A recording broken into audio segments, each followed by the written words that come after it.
¿Te ha pasado que has escuchado muchas veces sobre Jesús, sobre su sacrificio en una cruz y que Él es el Salvador del mundo, pero que en realidad no entiendes lo que esto significa? Bueno, mi nombre es Valentina y te quiero contar que a mí me pasó eso por mucho tiempo. Yo tenía una idea muy borrosa de Jesús en realidad y no tenía idea por qué murió de esa manera. Y tampoco entendía ni qué tenía que ver eso con mi vida. Bueno, en síntesis, escuchaba que Jesús era un salvador, pero no lo sentía como mi salvador, porque no entendía ni tampoco me sentía salvada.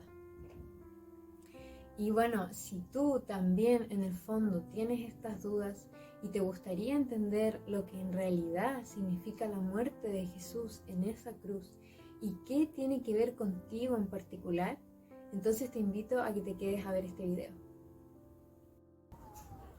Lo primero que tenemos que entender es cómo comenzó todo esto. Vemos que en el principio Dios creó al ser humano, ¿verdad? A su imagen y semejanza, dice la Biblia, y habitaba junto con el ser humano y disfrutaba con él de su creación. Pero, como vemos en Génesis, el hombre desobedeció a Dios. Y la desobediencia a Dios se llama pecado.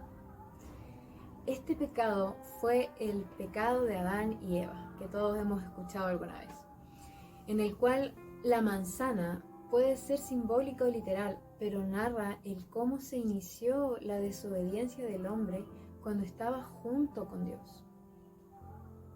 Y como Dios es santo, es limpio, sin mancha, es perfecto, entonces Él odia el pecado. Y no puede estar en presencia del pecado, por lo que este pecado del hombre lo separó de Dios irremediablemente y lo puso en una relación de enemistad contra Dios. Luego de la desobediencia de los primeros hombres, toda la raza humana que comenzó a nacer después nació marcada por el pecado como parte de su naturaleza. Y vemos que esto en la Biblia se conoce como naturaleza caída del hombre. Y esta naturaleza está en cada uno de nosotros, ya que después de ese pecado de Adán, nosotros nacimos con esta naturaleza caída. La tenemos y se refleja aún hasta el día de hoy. Lo podemos observar en la maldad del hombre, ¿verdad? Que es evidente. Todos los crímenes que vemos en la televisión, vemos asesinatos, robo, corrupción, engaños, por ejemplo. Pero también la podemos ver en cada uno de nosotros, en cosas que no parecen tan malas, pero que en realidad reflejan esta condición caída que se manifiesta de diferentes maneras en cada uno de nosotros, pero que es mucho peor de lo que pensamos, porque esto nos mantiene en enemistad contra Dios. Porque ¿no les ha pasado que aunque saben y quieren hacer lo bueno, no pueden? Por ejemplo, ¿cuántas veces te ha pasado que quieres actuar de una forma menos egoísta o ser menos orgulloso, pero hay algo en ti que no te lo permite? También cuando el enojo nos hace dañar a las personas que queremos, cuando guardamos rencor, cuando no podemos perdonar, cuando mentimos, de todas estas formas y muchas otras formas más se manifiesta esta naturaleza caída en nosotros.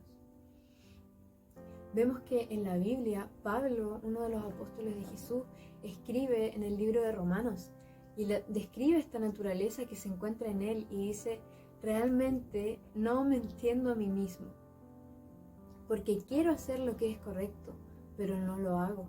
En cambio, hago lo que odio. Muchas veces nos odiamos a nosotros mismos por no poder ser mejores de lo que queremos en realidad. Y esto es porque esa naturaleza caída está en nosotros y no nos permite ser buenos. No hay ningún ser humano que no esté contaminado y que no sea un pecador.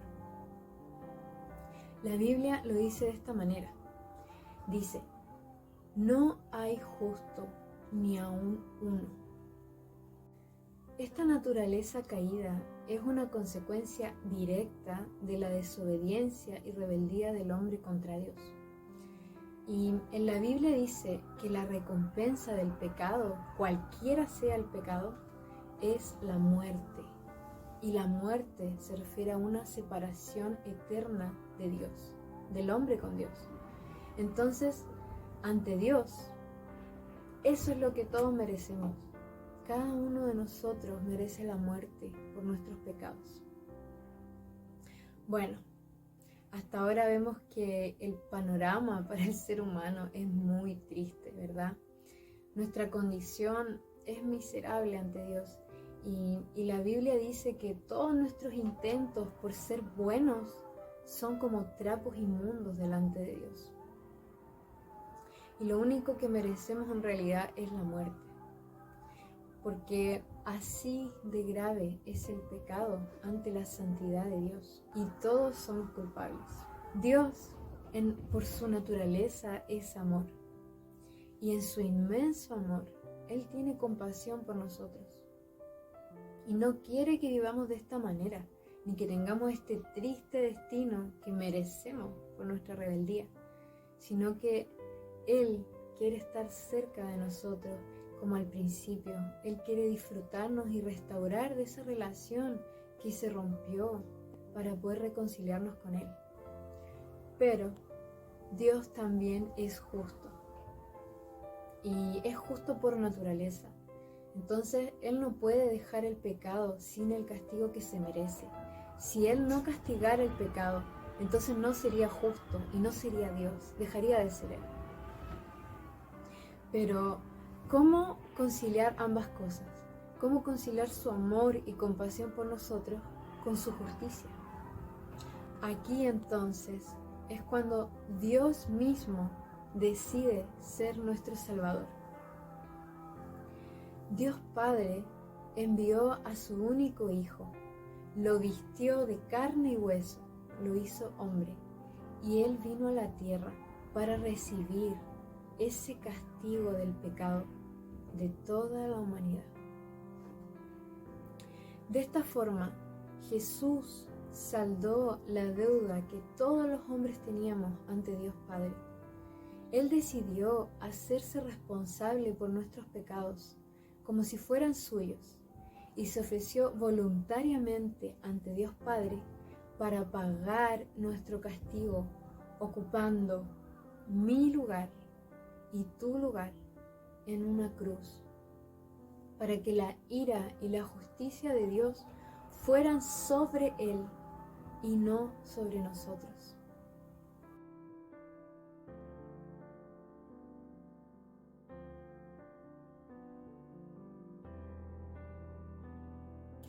Nosotros sí merecíamos haber sido crucificados, porque nosotros sí éramos culpables, pero Jesús era inocente y en nuestro lugar Él fue crucificado. Él recibió nuestro castigo. Y la Biblia lo describe de la siguiente manera. Primera de Pedro 3:18 dice: Cristo sufrió por nuestros pecados una sola vez y para siempre. Él nunca pecó, en cambio murió por los pecadores para llevarlos a salvo con Dios. De esta forma, Jesús nos da la oportunidad de ser perdonados y de poder acercarnos nuevamente a Dios. Y nos da la oportunidad de ser reconciliados con Él. Y en vez de recibir lo que merecemos, que es la muerte, Él nos da a cambio vida eterna. Solo así Dios pudo saciar su justicia y también su amor. Este es el motivo por el cual Jesús murió en esa cruz. Este es el real motivo por el cual Jesús murió, por ti y por mí. La cruz de Jesús significa salvación para los perdidos. Quisiera finalizar diciendo que Dios te quiere salvar. Él ya hizo su parte, entregando a su Hijo por tus pecados. Pero ahora depende de ti, si tú quieres recibir ese regalo de salvación.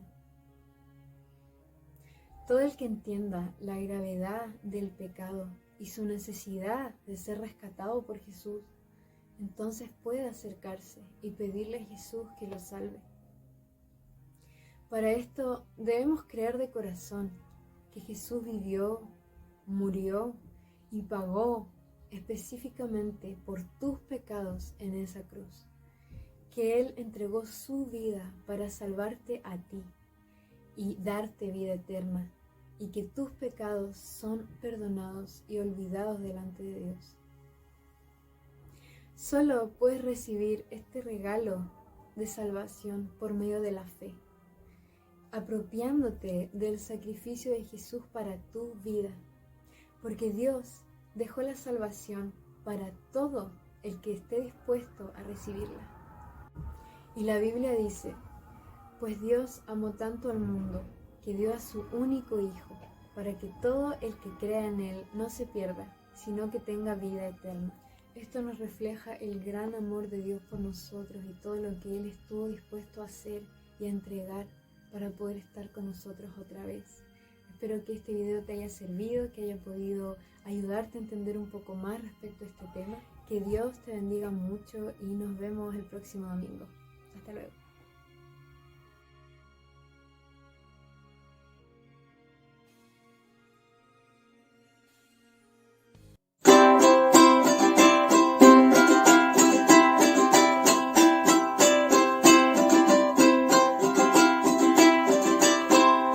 Cristo moriste en una cruz, resucitaste con poder.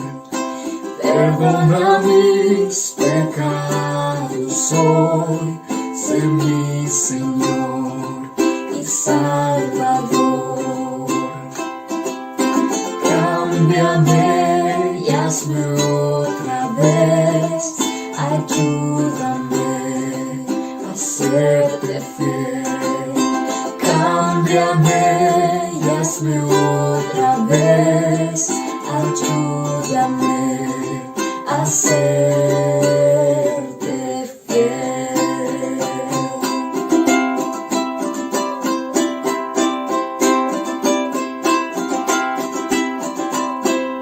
Cristo moriste en una cruz, resucitaste con poder. Perdona mis pecados hoy, sé mi Señor y Salvador. Cámbiame y hazme otra vez, ayúdame a serte fiel. Cámbiame y hazme otra vez, ayúdame a serte fiel.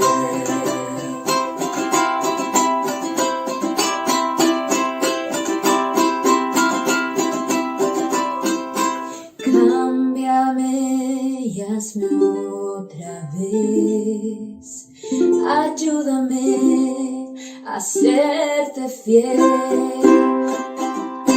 Cámbiame, hazme otra vez, Señor,